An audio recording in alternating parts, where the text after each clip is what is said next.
कल्पना करो कि 1 जनवरी 2025 है और तुम्हारे पास 10,000 अमेरिकी डॉलर हैं। अब क्या तुम इस पैसे को पुराने दादा परदादा के तरीके से सोने में रखते, तकिए के नीचे, या फिर इस पैसे से बॉन्ड खरीदकर ब्याज की आमदनी कमाना चाहोगे, या फिर इसे S&P 500 में लगाते, या बिटकॉइन में निवेश करते, या फिर ऑल्ट कॉइन में पैसे बर्बाद करना चाहते थे? ठीक 1 साल बीत गया। हम 2025 को बंद करने वाले हैं और अभी अभी जिन निवेश साधनों का मैंने जिक्र किया उनमें से एक ये है, जब एक ने $10,000 को $25,500 किया तो दूसरे ने $3,300 गिरा दिया। सही निवेश साधन चुनना सबसे महत्वपूर्ण है। आज हम 2025 के असली विजेताओं को देखेंगे, उनके कारणों पर चर्चा करेंगे और सबसे महत्वपूर्ण बात यह है कि 2026 में क्या होगा, कौन से निवेश साधनों से क्या उम्मीद की जा रही है, कौन सा ज्यादा संभावनाएं दिखा रहा है, इन सब पर नजर डालेंगे। चलिए वीडियो की ओर बढ़ते हैं।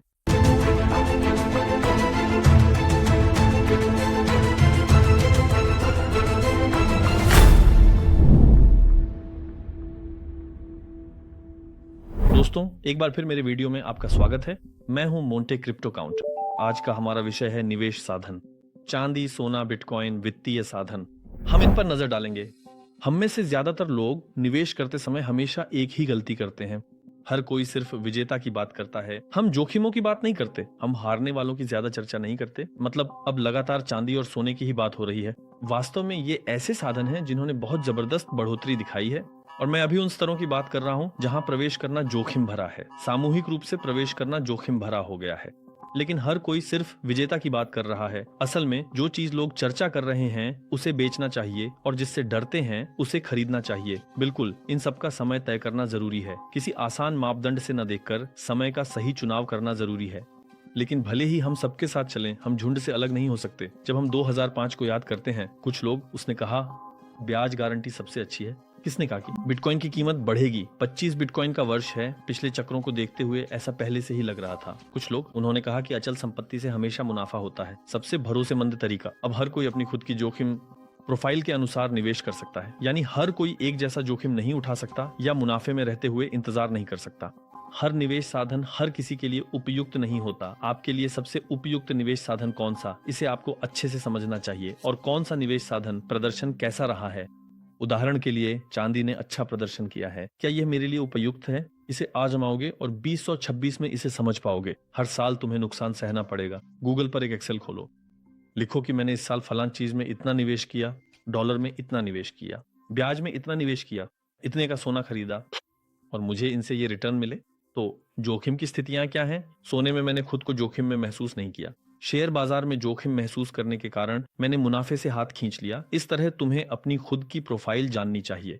सालाना जैसे कंपनियां करती हैं, वैसे ही तुम्हें भी सालाना अपनी खुद की परफॉर्मेंस देखनी चाहिए। क्या मैं मुनाफे में हूँ? क्या मैं नुकसान में हूँ? दूसरा, क्या मैं निवेश कर रहा हूँ या पोर्टफोलियो बना रहा हूँ? मेरा एक घर है, मेरे पास और कुछ भी नहीं है, ऐसा कह सकते हो। तो फिर तुम्हें इस तरह एक एक्सेल बनाना होगा। मेरे निवेश, रियल एस्टेट 70%, सोना 10% या ब्याज 15% मान लो। फिर अपनी प्रोफाइल बनाओ और इन्हें संतुलित करने की कोशिश करो। कम से कम हाँ, वह घर जिसमें तुम रहोगे हमेशा तुम्हारा होना चाहिए। लेकिन उसके बाद रियल एस्टेट में दोबारा निवेश करने से पहले पोर्टफोलियो को फैलाना हमेशा बेहतर होता है।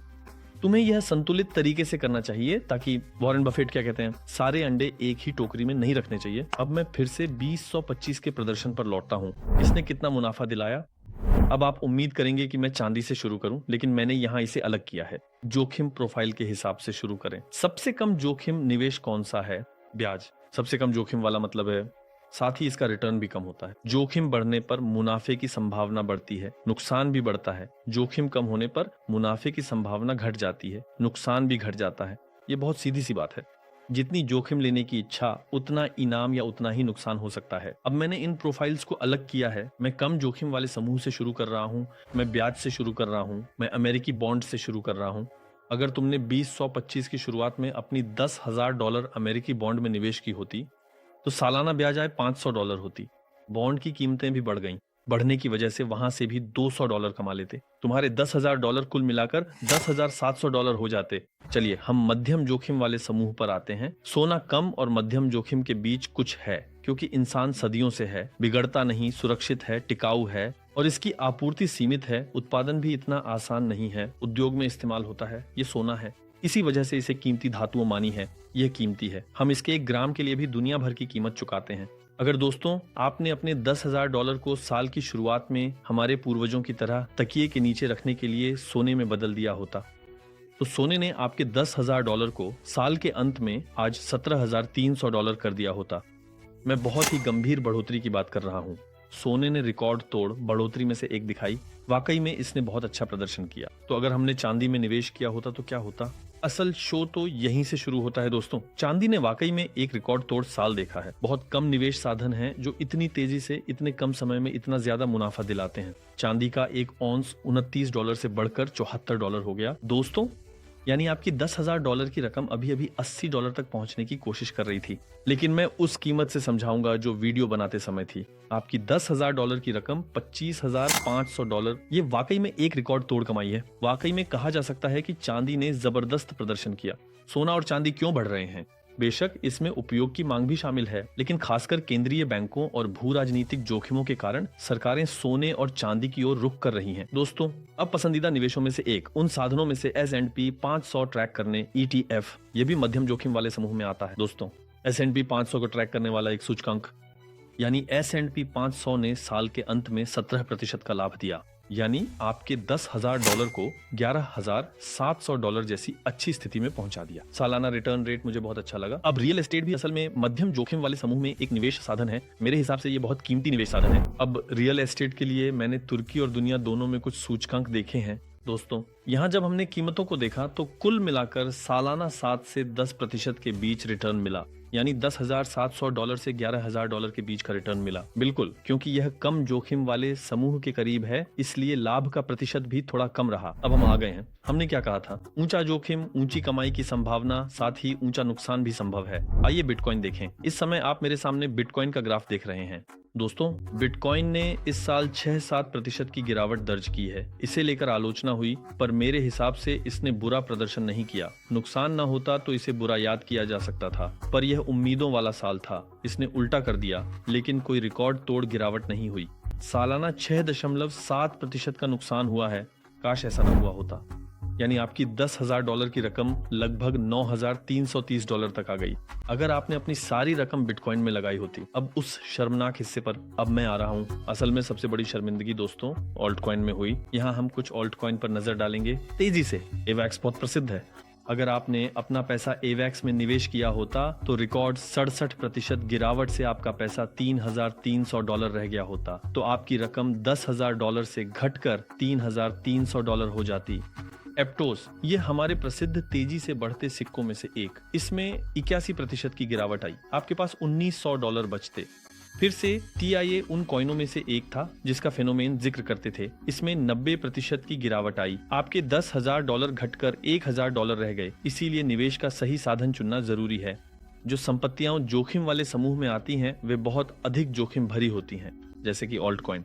ऐसे में आपको अपने पोर्टफोलियो में बहुत ही कम हिस्सा इनको देना चाहिए, जैसे कि 10%। आप जोखिम संतुलित करते हैं। अगर 10% कोई साधन 90% गिर भी जाए तो आपकी कुल संपत्ति में सिर्फ 11% गिरावट आती है। इसीलिए आपको अपने जोखिम का प्रबंधन करना चाहिए। यहाँ हम अल्पकालिक हाइप की नहीं बल्कि दीर्घकालिक योजना की बात कर रहे हैं। अगर आप इस सोच में हैं, हमारे चैनल सब्सक्राइब कर इस यात्रा को जारी रख सकते हैं। तो 2026 कैसा रहेगा, हमें किन चीजों पर ध्यान देना चाहिए, मैं इन सब पे जल्दी से बात करूंगा। फिर से 2026 के लिए मैं सोना, चांदी, S&P 500 और बिटकॉइन देखूंगा दोस्तों। अभी इन सब में से मेरे लिए सबसे आकर्षक S&P 500 है।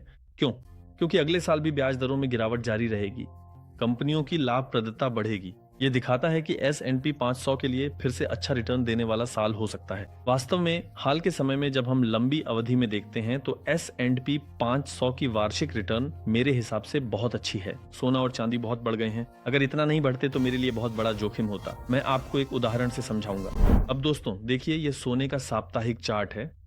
मैंने पहले भी दिखाया था। 2011 में किसी ने उत्साह के साथ सोना खरीदा। मान लीजिए करीब 10 साल तक वह उल्टे पोजीशन में इंतजार करता रहा, मुनाफा किए बिना इंतजार करता रहा। ये जोखिम क्यों है? क्योंकि उस समय भी बहुत तेजी से बढ़ गया था और लोग 10 साल तक फंसे रहे। लेकिन उन सालों के बाद अब अचानक बहुत ज्यादा मुनाफा हो गया है। हम पिछले आंकड़ों से देखते हैं कि सोना लंबी अवधि में हमेशा लाभ देने वाला एक साधन रहा है, लेकिन सस्ते में खरीदना बहुत जरूरी है। इसका मतलब ये है कि हाँ, बहुत तेजी से बढ़ा है, लेकिन हम ये नहीं कह सकते कि यहाँ से गिरकर उल्टा हो जाएगा, क्योंकि चीन, रूस और कुछ केंद्रीय बैंक अब बहुत गंभीरता से कहने लगे हैं कि यह हमारी आरक्षित मुद्रा है। सोना कहने लगे हैं। इससे सोने और चांदी की मांग लगातार बढ़ रही है। इसी वजह से हाँ, मैं अपनी सारी पूंजी से जाकर सोना चांदी नहीं खरीद सकता, लेकिन 2026 में भी सोना चांदी की बढ़त का रुझान जारी रह सकता है। तो मैं क्या कर सकता हूँ? मान लीजिए कि मेरे पास $3000 हैं। मैं सोना चांदी खरीदना चाहता हूँ। सारी रकम एक साथ खरीदने के बजाय उसे 12 महीनों में बांटकर हर महीने थोड़ा थोड़ा खरीदना ज्यादा समझदारी है। मान लीजिए आपने खरीद लिया और मार्च में, जैसा मैंने कहा था, गिरावट आ गई। उस समय मई, जून, जुलाई, अगस्त, सितंबर में सस्ते दामों पर खरीदकर आप अपनी औसत कीमत कम कर सकते हैं। सोना और चांदी के लिए न तो मैं पूरी तरह बाहर रह सकता हूँ, न ही भागकर खरीदने जाता हूँ। मैं संतुलित तरीके से अपने पोर्टफोलियो में जोड़ना जारी रखता हूँ। अब बिटकॉइन हमारे लिए सबसे महत्वपूर्ण हिस्सों में से एक है। दोस्तों, इसकी लिक्विडिटी भी बढ़ेगी साल 2026 में। 2006 से जुड़ी कुछ अच्छी खबरें हैं। बिटकॉइन, अगली वीडियो में बताऊंगा। 2026 में बिटकॉइन के लिए संभावनाएं हैं। कुछ महत्वपूर्ण और अच्छी खबरें हैं। दोस्तों, लिक्विडिटी बढ़ रही है, इसीलिए हाँ। और जब हम पिछली साइकिलों को भी थोड़ा देखते हैं, हॉल्विंग के बाद हमने पहली बार एक लाल कैंडल देखी है, लेकिन ये जो लाल कैंडल है ये गेचिची है। इस साल का हरा होना चाहिए। इसीलिए दोस्तों मुझे लगता है कि ये साल बिटकॉइन का साल हो सकता है फिर से 2026, यानी बिटकॉइन के लिए ये अच्छा गुजर सकता है। मैं ये नहीं कह रहा कि ये उसका सबसे बड़ा शो होगा, लेकिन अब जब मैं ये बातें कहूंगा तो शायद आप मुझे गाली भी दे सकते हैं, लेकिन सोना, चांदी, S&P 500, ब्याज, इन सब के बीच मेरे लिए सबसे वास्तविक भविष्य है दोस्तों, वह पैसा है बिटकॉइन।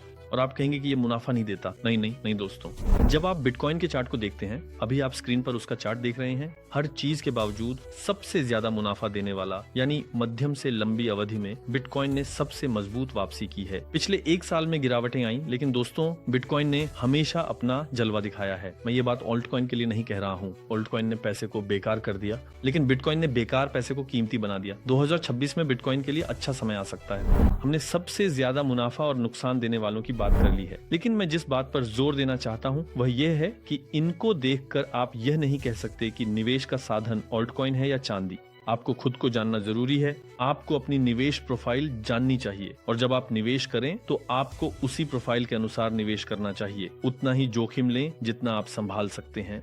आपको इसी तरह निवेश करना चाहिए। बिल्कुल, इस वीडियो में मैंने जो बताया है वह निवेश सलाह नहीं है। निवेश साधन बहुत जोखिम भरे होते हैं दोस्तों। हम पूरी पूंजी भी खो सकते हैं। हमारा उद्देश्य सीखना है।